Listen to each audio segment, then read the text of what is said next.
오늘 우리가 함께 하실 말씀은 우리 시편 말씀입니다. 시편 63편 1절로부터 11절까지 말씀입니다. 63편 1절로부터 11절까지 말씀 우리 한 절씩 교독하도록 하겠습니다. 제가 먼저 1절 말씀 읽겠습니다. 하나님이여 주는 나의 하나님이시라. 내가 간절히 주를 찾되 물이 없어 마르고 곤핍한 땅에서 내 영혼이 주를 갈망하며 내 육체가 주를 앙모하나이다.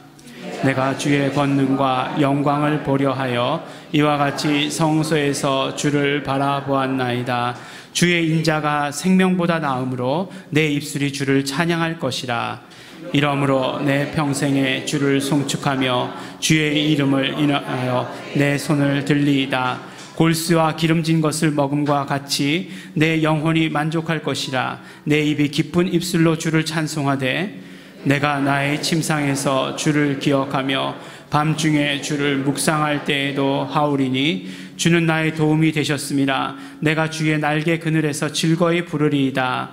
나의 영혼이 주를 가까이 따르니 주의 오른손이 나를 붙드시거니와 나의 영혼을 찾아 멸하려 하는 저희는 땅 깊은 곳에 들어가며 칼의 세력에 붙임바 되어 실랑의 밥이 되리이다. 함께 봉독하시겠습니다. 왕은 하나님을 즐거워하리니 주로 맹세한 자마다 자랑할 것이나 거짓말하는 자의 입은 막히리로다. 아멘. 오늘 말씀 제목이 보면 우리 하나님을 갈망하는 예배라고 이렇게 되어 있습니다. 그리고 우리가 이제 앞에 화면에 비춰져서 시편에 이 오늘 읽은 말씀에 제목이 있습니다. 부제목이 있는데 그 제목이 무엇인지 못 보셨겠지만 주를 갈망하는 자의 기도라고 되어 있고 또 다윗의 시 유다 광야에 있을 때라고 이렇게 되어 있습니다. 그러니까 이 시편은 그런 어떤 배경이 있습니다. 배경이 있는데 바로 다윗이 광야에 있을 때 지은 시다, 노래한 시다라고 이렇게 말씀해 주시고 계십니다. 그런데 그 다윗은요 광야 생활을 2번이나 하는 것을 보게 됩니다. 그냥 광야에 사는 것이 아니라 광야에서 쫓기는 삶을 2번이나 살게 됩니다. 첫 번째는 우리가 잘 아는 대로 누구에게 쫓겼죠? 왕이 되기 전에 사울 왕에게 쫓기는 그런 삶을 살게 됩니다. 바로 그 나이가 어렸을 때죠. 나이가 어리고 또 어떤 면으로 얘기하면 어렵고 힘든 그런 기간이었지만 이 왕이 되게 하는 데 있어서 다윗에게 있어서 이 광야라고 하는 것은 절대적으로 필요한 그런 시간이었다라고 이렇게 말씀할 수 있습니다. 다윗을 훈련시키는 시간이었고 다윗이 어떤 왕의 자질로 성장하게 하는데 그런 어떤 좋은 훌륭한 경험이었다라고 이렇게 얘기합니다. 그런데 오늘 말씀의 배경이 되는 것은 그때 그 쫓기는 광야 생활이 아니라 2번째 쫓기는 광야 생활이 됩니다. 어떤 상황이냐면 바로 자신의 아들인 압살롬에게 쫓겨서 광야 생활을 하게 되는 그때입니다. 어떻게 보면 이 광야 생활은 다윗에게 유익이 되는 것은 하나도 없고 힘들기만 한 그런 광야 생활인 것처럼 보입니다. 이제 보면 젊지도 않습니다. 정말 젊지도 않은데 그 노구를 이끌고 광야로 나아가는 것이죠. 예전에 왕도 아니었지만 지금은 이제 왕의 자리였어요. 그 왕의 자리를 이루기 위해서 얼마나 노력을 했습니까? 얼마나 주변 나라들과 많은 전쟁을 치렀습니까? 그것을 승리함을 통해서 이룬 나라이고 그 자리였는데 그곳에서부터 쫓겨다니는 그런 신세가 된 것이에요. 그것도 누구로부터? 아들로부터 쫓겨다니는 그런 시간이 바로 2번째의 이 광야의 생활입니다. 정말 고통스러운 그런 시간이었죠. 그리고 말씀드렸듯이 광야 생활을 거치고 나서의 결과도 다르죠. 첫 번째 광야를 경험하고 나서는 다윗이 왕이 되었지만 2번째 광야를 경험하고 나서 다윗은 많은 것을 잃어버리게 되었다는 것입니다. 반역을 일으켰던 아들도 잃었고 또 믿고 의지했던 신하들도 잃었고 또 이 싸움을 통해서 많은 백성들도 잃어야 되는 그런 것이 2번째 광야였습니다. 그런데 그렇게만 본다라고 한다면, 그렇게만 한다고 한다면 아무 의미가 없었을 텐데 사무엘서에 보면 이 2번째 광야 생활에 대해서 아주 자세하게 기록하고 있는 것을 우리가 볼 수 있게 되는 것입니다. 그 사무엘서 이야기를 오늘 함께 서로 나누도록 하겠습니다. 그 말씀을 보면 다윗의 이 광야, 다윗의 이 고통이 어디에서부터 시작되었는지 그 이야기를 우리에게 들려주고 계십니다. 결론부터 말씀드리면 바로 죄로부터 그 모든 고통과 고난이 시작된 것을 볼 수 있습니다. 물론 그렇다고 해서 모든 고통과 모든 고난이 다 죄로부터 시작된 것이다, 이렇게 이야기하진 않지만, 그러나 이 사건은 분명 죄 때문에 시작된 사건이다라고 우리에게 말씀해 주십니다. 우리가 잘 아는 것처럼 다윗은 아들이 여럿이 있었습니다. 아들이 여럿이 있었을 뿐만 아니라 부인도 여럿이 있었죠. 예. 제일 첫 번째 낳은 아들이 누구냐면 암논이라고 하는 그 아들입니다. 암놈 아니고요. 암논, 예, 암논이요. 예, 예. 우리가 뭐 성경을 열심히 읽어가지고 다윗의 아들 뭐 이름 다 외울 순 없지만 첫째 아들이 암논이었습니다. 그리고 좀 전에 말씀드렸던 압살롬은 몇 번째 아들이었냐면 세 번째 아들이에요. 근데 세 번째 아들이긴 하지만 부인이 다르죠. 부인이 다릅니다. 아들이 있었는데 이 압살롬이라고 하는 이 아들에게는 여동생이 있었어요. 물론 다윗의 공주죠. 다윗의 딸이죠. 그 다말이라고 하는 그런 어떤 공주가 있었습니다. 근데 문제는 뭐냐면 이 암논이라고 하는 이 첫째 아들이 이 다말을 좋아하게 된 거예요. 예. 그러니까 이복 동생이잖아요. 이복 동생인데 그 연민의 마음을 갖게 된 것입니다. 그래가지고 너무너무 연민의 마음을 가져가지고 그럴 때 어떻게 됩니까? 다 들키죠. 그런 마음을 다 들키게 돼요. 친구에게 이야기를 하게 됩니다. 호소를 하게 되니까 친구 요나답이라고 하는 그 친구가 있었는데, 나에게 좋은 생각이 있다, 내 생각대로만 하면 그러면 분명히 네가 다말의 마음을 얻을 수 있을 것이다, 다말을 네가 차지할 수 있게 될 거야, 이렇게 합니다. 그게 좋은 생각이 뭐였냐면 아픈 척 하라는 거였어요. 예, 아픈 척 해라. 아픈 척 하면 분명히 너의 아버지께서 다윗 왕이 분명히 문병을 올 것이고, 그리고 문병을 오면 그때에 부탁을 해라. 다말을 시켜서 음식을 좀 가져오게 해달라고 그렇게 부탁을 해라 라고 이렇게 이야기를 합니다. 근데 사실 본인만 모르지 다른 사람은 다 아는 거죠. 예. 좋아하기 때문에 그런 거라는 걸 다 알게 되는 거죠. 그래서 다윗이 돌아가가지고 다말에게 이제 병문안을 갈 것을 이야기를 합니다. 그래서 다말이 와가지고 이제 그 암논에게 먹을 것을 만들어 주죠. 먹을 것을 만들어 놨으면 밖에 나와서 먹어야 되는데, 그렇지 않고 어떻게 합니까? 이제 다말에게 침대로 이렇게 오라고 이렇게 얘기를 하는 거예요. 그래서 그 다음에 어떤 일이 이루어지느냐? 여러분이 상상했던 그런 일들이 이루어지는 거예요. 동생을 겁탈을 하는 것입니다. 겁탈을 했어요. 그런데 중요한 것은 무엇이냐면, 그러면 그렇게 좋아하는 마음이 있었고 정말 그것이 자기 마음대로 이루어졌으면 다말을 책임져야 되는 것 아니겠어요? 근데 뭐라고 성경에서 얘기하고 있냐면은, 오히려 예전에 상사병이 걸릴 만큼 사랑했던 것보다 훨씬 더 미워하게 되었다라고 이렇게 이야기하는 것입니다. 그리고 나서 어떻게 하느냐? 다말을 쫓아내요. 막 쫓아내는데 안 나가니까 신하들을 불러서까지 문 밖으로 쫓아내는 것을 보게 됩니다. 예쁜 공주 옷을 입고 있었는데 이제 그 공주 옷에 재를 뒤집어 쓰고 흙을 뒤집어 쓰고 이제 집으로 이렇게 돌아오게 됩니다. 울면서 집으로 돌아갔겠죠. 압살롬이 그것을 봤어요. 오빠인 압살롬이. 예, 어떻게 됐겠습니까? 완전히 다 뒤집어졌겠죠. 다 뒤집어졌는데, 그런데 정말 이 압살롬이 주도 면밀한 사람이에요. 아무한테도 얘기하지 말라고 합니다. 동생에게 아무한테도 얘기하지 말라고 하고, 그리고 나서 2년을 기다립니다. 2년을 기다리는데, 2년을 기다릴 때 무슨 일이 있었냐면 이제 양을 잡을 때가 되었어요. 근데 성경이 참 너무나 재미있게 뭐라고 기록하고 있냐면, 이 일을 다윗이 알았다라고 얘기합니다. 네, 가장 차갑게 되어 있습니다. 지금 신경 쓰지 않으셔도 돼요. 날씨가 더워서 그래요. 더 이상 안 돼요. 네. 예, 신경 쓰지 않으셔도 됩니다. 예, 최고 상태로 되어 있는 거예요.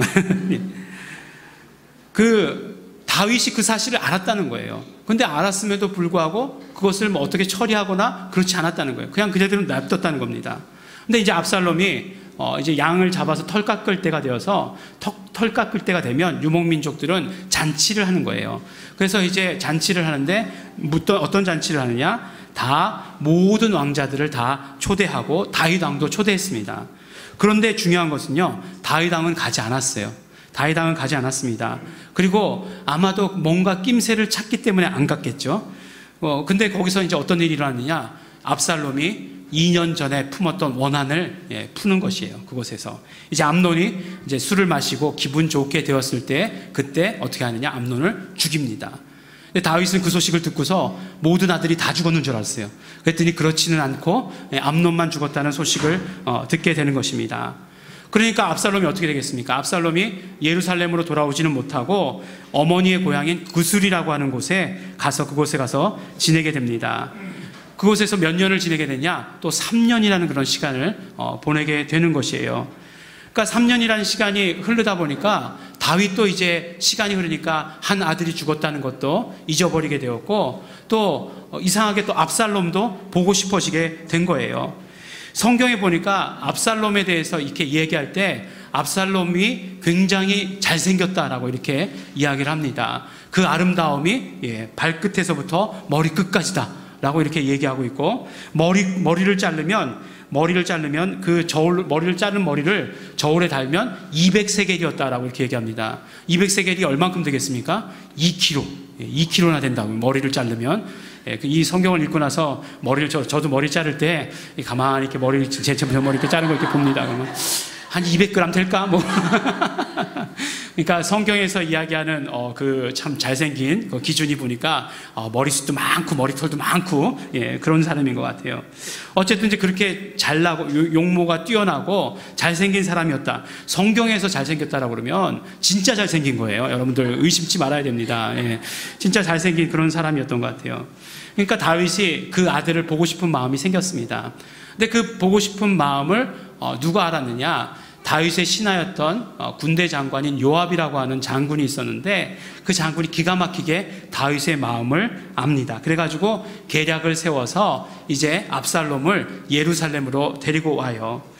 그러면 예루살렘으로 데리고 왔으면 그때 이제 다윗이 만나서 뭐 화해를 하든지 용서를 하든지 때려 죽이든지 했어야 될 텐데 그러지 않고 그대로 이렇게 그냥 내버려 버린다라고 이렇게 이야기를 하는 것이에요. 그리고 나서 몇 년을 기다리게 되냐면 2년을 기다리게 돼요. 그러니까 굉장히 오랜 시간들이 겹치죠. 2년, 3년, 또 2년 기다리는 그런 시간을 보내게 됩니다. 그리고 2년 만에 만났어요. 근데 만났는데 뜨거운 화해가 아니라 그냥 형식적인 화해를 하게 되는 거죠. 그리고 나서 압살롬이 어떤 행동을 하냐면 그 다음에 굉장히 재미있는 행동을 합니다. 바로 이제 성문 앞에 앉아서 사람들을 만나기를 시작해요. 어떤 사람들을 만나느냐? 송사하러 온 사람들. 그러니까 뭔가 억울한 일이 있어서 재판을 하고 싶은 사람들을 만나기 시작하는 거예요. 그런데 이 압살롬이 어떤 태도로 그들을 만나느냐? 만나면 막 허깅해 줍니다. 그리고 그 사람들의 이야기를 잘 들어주고 그 사람들의 문제를 아주 적극적으로 해결해 주고 하는 그런 모습을 보여줘요. 이걸 몇 년을 하느냐? 4년 동안을 그 성문 앞에서 했다는 거예요. 4년 동안을 했다는 것입니다. 굉장히 그 주도 면밀한 사람이죠. 그리고 나서 이제 다윗에게 뭐라고 얘기하냐면 이제 내가 예루살렘을 떠나서 헤브론으로 가겠다라고 이렇게 얘기를 합니다. 왜냐하면 내가 하나님과 서원한 것이 있기 때문에 헤브론으로 가겠다라고 이렇게 이야기를 해요. 그러니까 뭐라고 얘기하겠습니까? 그냥 그럼 잘 갔다 와라 라고 이렇게 이야기를 하는 거죠. 그래서 이제 헤브론으로 갔습니다. 근데 이스라엘은 12지파로 나뉜 나라 아니겠습니까? 근데 12지파로 나뉜 나라인데 그 바로 12지파의 그런 어떤 지역 감정, 지파 감정이라고 하는 것이 우리나라 영호남 이런 거는 비교할 바도 아니고 저리 가라라고 한다는 것이에요. 굉장히 그런 어떤 심한 그런 어떤 갈등이 있었습니다.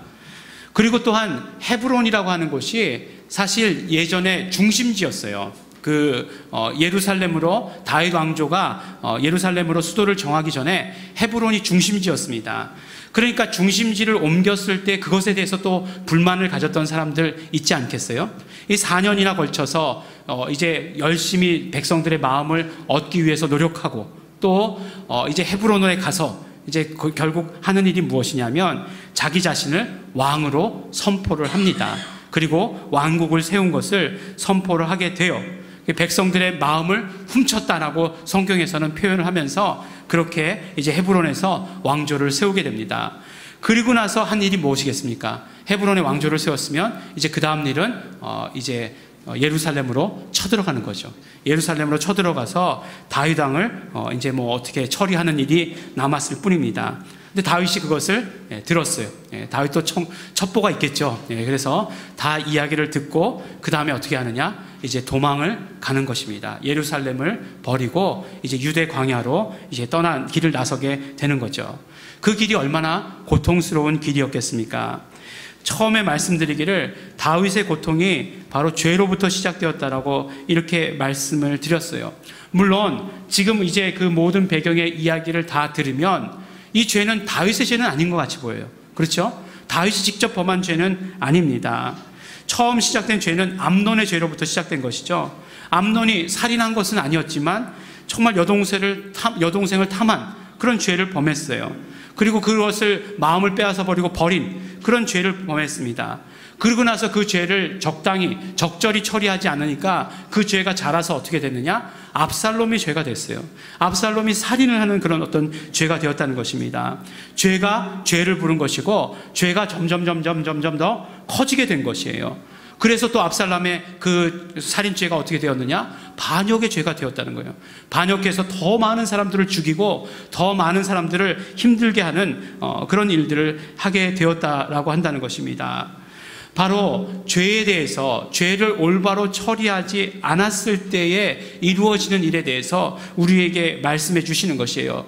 비록 정말 그 다윗의 죄가 아니었다 할지라도 다윗은 이 모든 죄들을 처리할 수 있는 능력이 있는 그런 위치에 있었어요.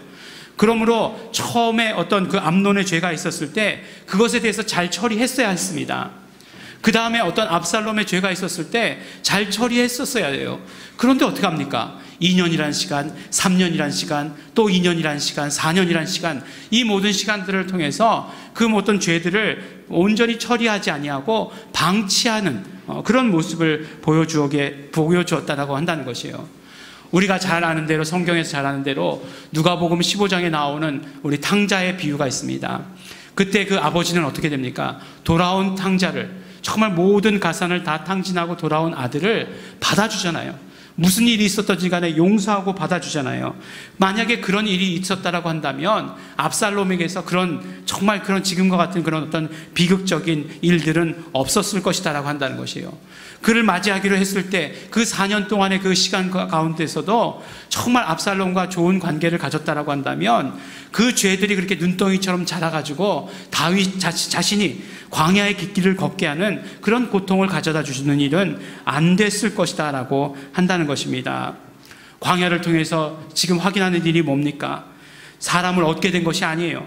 광야를 걸어가면서 자신을 배신한 사람이 누구인지 확인하는 그 길을 걸어가고 있는 것이에요. 또 광야를 걸어가면서 자신이 잃게 될 것이 무엇인지를 확인하면서 그 길을 걸어가고 있습니다. 정말 고통스럽고 힘든 길이죠. 왜요?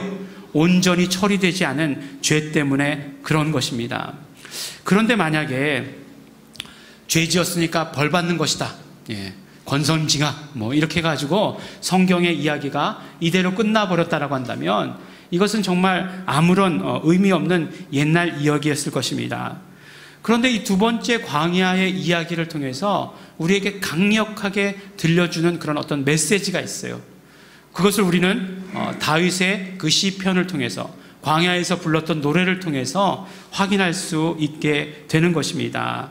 무엇이냐면 바로 이 두 번째 광야를 통해서 다윗은 회복된다라고 하는 사실이에요. 회복된다. 아니, 다 무너졌는데 뭐가 회복입니까? 정말 신하들은 배신하고 아들이 반역했는데 그것이 뭐가 회복입니까? 라고 이렇게 이야기하고 물어볼 수 있겠지만 아니요. 그 배신과 그 반역을 통해서 다윗은 오히려 이제 하나님께 집중할 수 있게 되는 것이에요. 하나님께 집중할 수 있게 되었다는 것은 곧 예배를 회복하게 된 것을 말합니다. 기도를 회복하게 된 것이고 찬양을 회복하게 된 것을 말씀해 주시는 것이에요. 오늘 시편의 말씀이, 시편의 노래가 그것을 우리에게 이야기해 주고 있습니다. 하나님이여, 주는 나의 하나님이시라. 내가 간절히 주를 찾되 물이 없어 마르고 곤핍한 땅에서 내 영혼이 주를 갈망하며 내 육체가 주를 앙모하나이다 라고 이렇게 말씀을 시작하고 있어요. 노래를 시작하고 있습니다. 이 땅 가운데서도 내가 하나님을 갈망합니다. 내 정말 어떤 모든 환경 가운데, 정말 모든 좋은 환경 가운데 있었던 그런 모든 것들, 이제 그런 모든 것들이 무너지고 나니까 오히려 나는 하나님을 더 바라볼 수 있게 되고 나는 하나님을 더 갈망할 수 있는 사람이 되었습니다 라고 이렇게 이야기하는 것이죠. 그러면서 계속해서 뭐라고 말씀합니까? 내 평생에 찬양하며 손을 들리다. 내 영혼이 만족합니다. 기쁜 입술로 주를 찬송합니다. 침상에서 주를 기억합니다. 주의 날개 그늘 아래서 즐거이 부릅니다. 계속해서 찬송합니다. 송축합니다. 감사합니다라고 하는 그런 어떤 고백이 끊이지 않는 것을 보게 되는 것입니다. 그래요. 두 번째 광야 가운데서 다윗이 새롭게 얻게 된 것은 무엇이냐면 회복이에요. 회복의 방법은 무엇이었는가? 바로 하나님께 집중하는 것이었어요. 그리고 또한 회복의 내용은 무엇이었는가? 바로 용서하는 것이었습니다. 정말 그 광야를 통해서, 두 번째 광야를 통해서 하나님을 갈망하는 예배를 드릴 수 있었던 것이고, 그것을 통해서 다윗은 회복될 수 있었던 것이고, 그것을 통해서 다윗은 진짜로 이제는 용서할 수 있는 사람이 된 것입니다. 암논의 죄를 용서하지 못했어요. 압살롬의 죄를 용서하지 못했습니다. 그런데 이제 용서할 수 있는 자가 된 것이에요. 그것을 이야기해주는, 그것을 대변해주는 그런 또 말씀이 있습니다. 이제 전세가 역전되었어요. 다윗의 군대하고 압살롬의 군대하고 다시 싸우게 되었는데 이제 다윗의 군대가 이기게 되었습니다. 이길 수 있는 위치가 되었어요. 그러니까 다윗이 그 군대 장관인 요압에게 뭐라고 얘기하냐면 제발 그 어린 아들 압살롬만은 죽이지 말아라 라고 이렇게 부탁을 합니다. 근데 압살롬에게 조용히 부탁하는 것이 아니라 모든 사람이 다 들을 수 있는 그 장소에서 그렇게 부탁을 해요. 무슨 말씀입니까? 바로 내가 압살롬을 용서했다. 제발 그의 목숨만은 거두지 말아달라라고 이렇게 이야기합니다. 물론 군대 장관 요압이 그 이야기를 묵살해버립니다. 그리고 압살롬을 죽이죠. 아주 그냥 잔인한 방법으로 이렇게 죽이게 됩니다. 하지만 어쨌든지 간에 다윗에게 있어서는 정말 하나님께 집중함으로 말미암아, 기도를 회복함으로 말미암아, 찬양을 회복함으로 말미암아 다윗은 용서를 배울 수 있었던 것입니다. 그러니까 죄를 가장 잘 처리하는 방법이 뭐라고요? 죄를 가장 잘 처리하는 방법이 용서라고 하는 것을 광야를 통해서 알게 된 것입니다. 정말 하나님께 예배하는 가운데에서 깨닫게 된 것이에요. 근데 너무나 재밌게도 정말 이 다윗이 고통하면서 광야로 내려가던 그 길을 예수님께서는 그 고통을 지시고 그 길로 다시 올라오시는 것을 보게 됩니다. 예수님께서 지신 고통, 그리고 그 고통을 지고 올라오신 그 길, 그 마지막에 무엇이 있었습니까? 아버지여, 저들이 하는 것을 알지 못합니다. 아버지여, 저들은 자신의 죄 때문에 고통하는 것을 알지 못합니다. 아버지, 저들은 그러면서도 어떻게 죄를 처리해야 되는지 알지 못합니다. 아버지, 저들은 저들의 죄를 처리할 수 있는 능력이 없습니다. 내 피로 저들의 죄를 용서해 주십시오.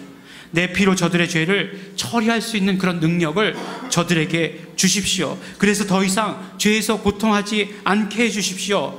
내려가던 그 길에서 올라오신 예수님께서 그렇게 우리에게 말씀해 주시고 계시는 것이에요. 그렇게 우리에게 선포하고 계시는 것입니다. 그러므로 마지막에 정말 예수님께서 선포하신 그 말씀처럼, 용서하라고 하신 그 말씀처럼 우리도 정말 용서함으로 말미암아 우리의 모든 죄를 처리할 수 있다라고 하는 것을 이 광야에서 우리에게 다윗은 보여주고 있는 것입니다. 고통의 길을 걸어가던 그때에 그 길에서 어떤 조롱도 다윗은 하나님의 말씀으로 들을 수 있게 된 것입니다. 정말 믿었던 신하의 배신이 이젠 기도의 제목이 된 것이에요. 그동안 처리하지 못했던 모든 죄들이 이제는 용서가 된 것입니다. 이것이 바로 다윗이 광야 가운데 회복한 바로 예배의 모습이다라고 하는 것입니다. 우리는 언제 예배하죠? 그럼 주일날이요. 이렇게 얘기하고 싶으니까 주일에 예배한다고 얘기하고 싶겠지만 오늘의 말씀을 통해서 우리가 들을 수 있는 것은 우리는 광야에서 예배해야 합니다. 우리의 삶이 광야같이 느껴질 때에 정말 우리의 삶이 모든 상황들이 원망의 상황인 것처럼 느껴질 그때에 우리는 예배하는 것입니다. 바로 예수님께서 베풀어 주신 그 은혜에 집중하면서 우리는 예배하는 것입니다.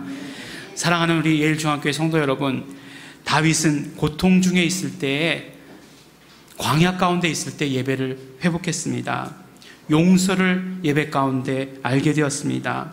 예배는 하나님께 집중하는 것입니다. 하나님을 갈망하는 예배를 드리게 되는 것입니다. 용서를 베풀어 주신 은혜에, 용서를 베풀어 주신 예수님께 집중하는 것이 바로 예배입니다. 그러므로 언제나 예배 가운데, 용서 가운데 예수님에게 집중하시는 우리 성도들, 그러므로 항상 예배에 성공하시는 우리 성도들이 되시기를 예수 이름으로 축원합니다. 우리 함께 기도하시겠습니다. 이 시간에 우리 기도하실 때 우리 정말 감사하시면서 기도하시기 바랍니다. 예수 그리스도의 피의 공로로 말미암아, 예수 그리스도 흘리신 그 피로 말미암아 우리의 죄가 용서받은 것 너무나 감사하고 고맙습니다. 죄는 용서받음으로 해결해 주셨기에 우리가 가진 모든 죄들을 회개함으로 말미암아 용서받게 하여 주시고, 또한 그뿐만 아니라 우리 모든 정말 죄들을 용서할 수 있는 능력이 우리에게 있게 하여 주시옵소서. 내가 가진 능력 아닌 것 고백합니다. 예수 그리스도의 흘리신 피의 공로인 것, 내가 그 공로를 의지합니다. 용서하여 주시옵소서. 우리 다 같이 통성으로 감사와 회개 기도 함께 드리시겠습니다.